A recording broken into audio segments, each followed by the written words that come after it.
Hi guys, welcome back to our channel TechTube. In today's video, I'm going to show you how to remove music in your TikTok video in PC.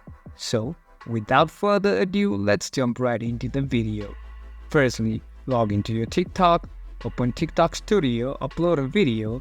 After that, click on this edit video which is on the bottom right corner of the screen. Now, from here, let's say I want to add this music for a while. To remove it, I just simply have to click on remove and the music will be removed. That's how you can remove music in your TikTok video.